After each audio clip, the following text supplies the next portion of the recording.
আসসালামু আলাইকুম দর্শক, শুরু করছি জনপদের খবর। আমি মৃত্তিকা মোস্তফা। এখনকার সংবাদ আয়োজন একই সঙ্গে চ্যানেলের ইউটিউব চ্যানেল এবং চ্যানেলের ওটিটি প্ল্যাটফর্ম আইস্ক্রিনে লাইভ স্ট্রিম হচ্ছে। যাচ্ছে বিস্তারিত প্রসঙ্গে। চট্টগ্রাম বিশ্ববিদ্যালয় কেন্দ্রীয় ছাত্র সংসদ চাকসু নির্বাচনে চূড়ান্ত ভোটার তালিকা প্রকাশ করা হয়েছে। মোট ভোটার ২৭,৬34 জন। রোববার সকাল ৯টায় বিশ্ববিদ্যালয়ের অফিসিয়াল ওয়েবসাইটে চূড়ান্ত ভোটার তালিকা প্রকাশ করে চাকসু নির্বাচন কমিশন। পূর্ব ঘোষণা অনুযায়ী সকাল ৯:৩০টায় চাকসু নির্বাচন কমিশন কার্যালয় থেকে মনোনয়নপত্র বিতরণ শুরু হয়েছে। ১৬ সেপ্টেম্বর বিকেল ৩:৩০ পর্যন্ত মনোনয়নপত্র সংগ্রহ করা যাবে। মনোনয়নপত্র জমা দেওয়ার শেষ সময় ১৭ সেপ্টেম্বর বিকেল ৩:৩০। এবার চাকসু নির্বাচনে কেন্দ্রীয় সংসদের মনোনয়নপত্রের মূল্য ৩০০ টাকা এবং হল সংসদ নির্বাচনে মনোনয়নপত্রের জন্য ২০০ টাকা করে ঠিক করা হয়েছে। ইসলামী ছাত্র শিবির সহ কয়েকটি ছাত্র সংগঠনের দাবি পরিপ্রেক্ষিতে প্রত্যেক প্রার্থীর জন্য নির্বাচন কমিশন ডোপ টেস্ট বাধ্যতামূলক করেছে। শিক্ষক ও অবকাঠামো সংকটে ঐতিহ্য হারাতে বসেছে ময়মনসিংহের মুক্তাগাছা উপজেলার বড়গ্রাম ইউনিয়নের বাহিঙ্গা সরকারি প্রাথমিক বিদ্যালয়। শিক্ষক সংকটে ব্যাহত হচ্ছে শিক্ষা কার্যক্রম।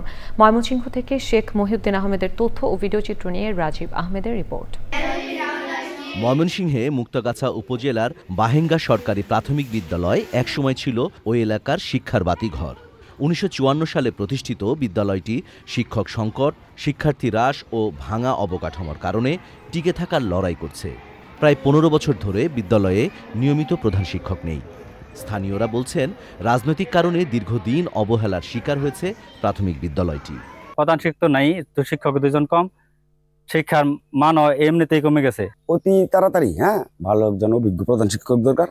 শিক্ষকরা জানান, স্কুলে প্রধান শিক্ষক সহ ২ জন শিক্ষকের সংকট রয়েছে।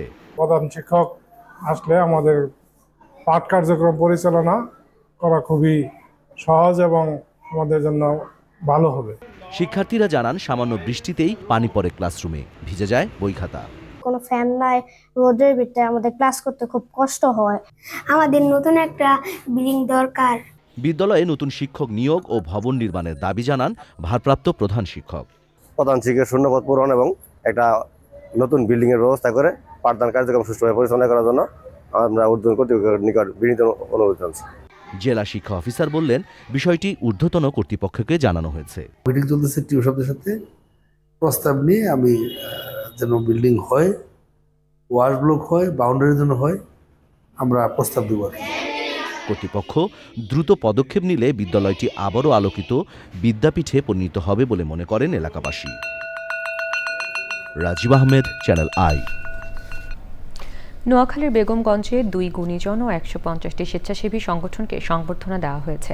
স্বেচ্ছাসেবী সংগঠন বেগমগঞ্জ সোশ্যাল অ্যালাইনমেন্ট ফেডারেশনের সভাপতি এস.এম. শাহাবুদ্দিনের সভাপতিত্বে অনুষ্ঠানে সমাজ কল্যাণ মন্ত্রণালয়ের সচিব ডক্টর মোহাম্মদ আবু ইউসুফ ও বেগমগঞ্জ উপজেলা নির্বাহী কর্মকর্তা মোহাম্মদ আরিফুর রহমান সহ ১৫০টি স্বেচ্ছাসেবী সংগঠনকে সংবর্ধনা দেওয়া হয়।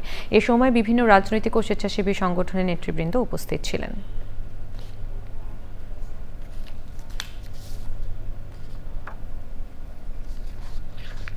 এবারে প্রতিনিধিদের পাঠানো তথ্য ও ভিডিওচিত্র নিয়ে আল মুকসিদের রিপোর্ট।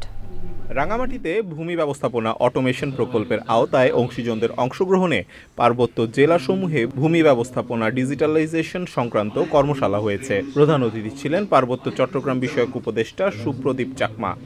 চাঁদপুর পৌর ও সদর উপজেলায় বিএনপির দ্বিবার্ষিক সম্মেলন হয়েছে।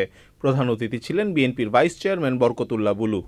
বিএনপির প্রতিষ্ঠাবার্ষিকী উপলক্ষে চাঁদপুরের মতলবে বিনামূল্যে মেডিকেল ক্যাম্প ও ওষুধ বিতরণ করা হয়েছে। চট্টগ্রামের সন্দ্বীপ আসনে বিএনপির ৩১ দফা কর্মসূচি প্রচারের অংশ হিসেবে লিফলেট বিতরণ করা ও পথসভা হয়েছে।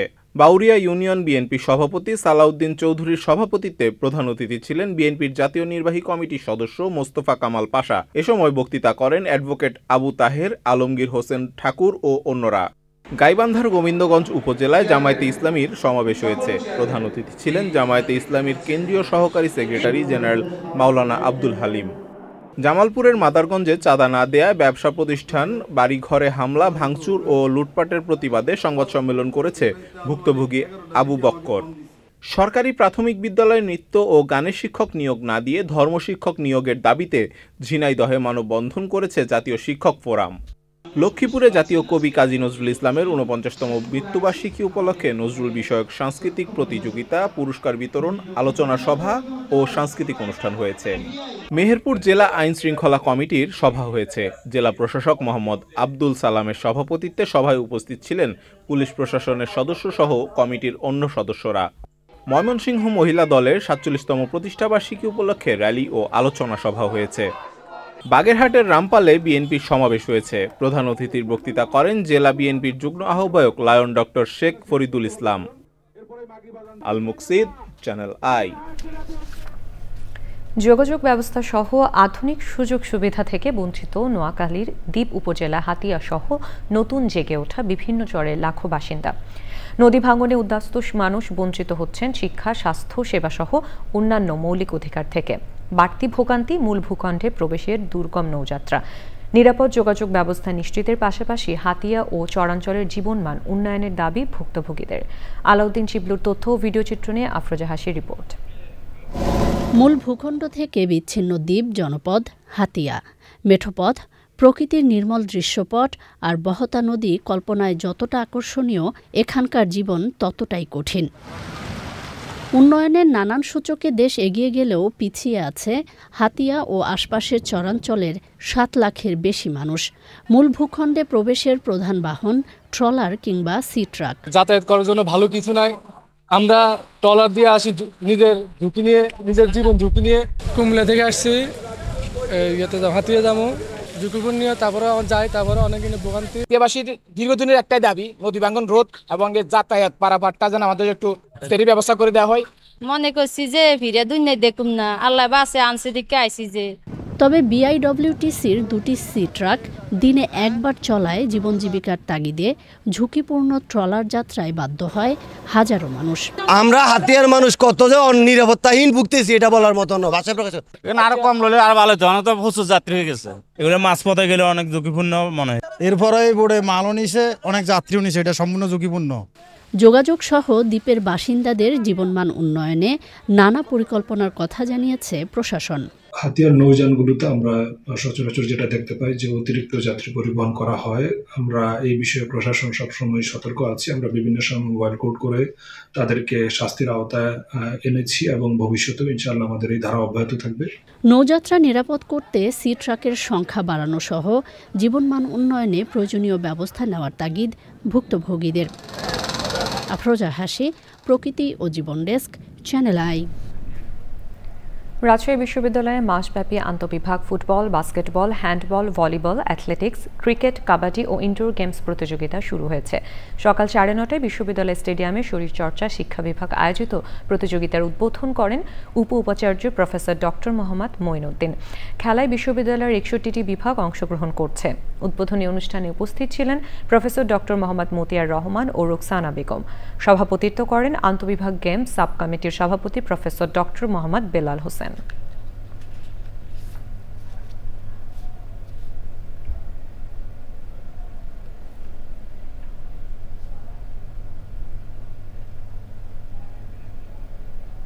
ময়মনসিংহ জেলা স্টেডিয়ামে শুরু হয়েছে জেলা প্রশাসক গোল্ড কাপ ফুটবল টুর্নামেন্ট। উদ্বোধনী খেলায় মুক্তাগাছা বনাম ময়মনসিংহ সদর উপজেলার মধ্যে অনুষ্ঠিত ম্যাচে 2-1 গোলে মুক্তাগাছা জয়লাভ করে।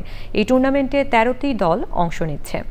ময়মনসিংহ জেলা প্রশাসক মফিদুল আলমের সভাপতিত্বে উদ্বোধনী অনুষ্ঠানের প্রধান অতিথি ছিলেন এলজিইডি মন্ত্রণালয়ের সচিব রেজাউল মাকসুদ জাহেদি।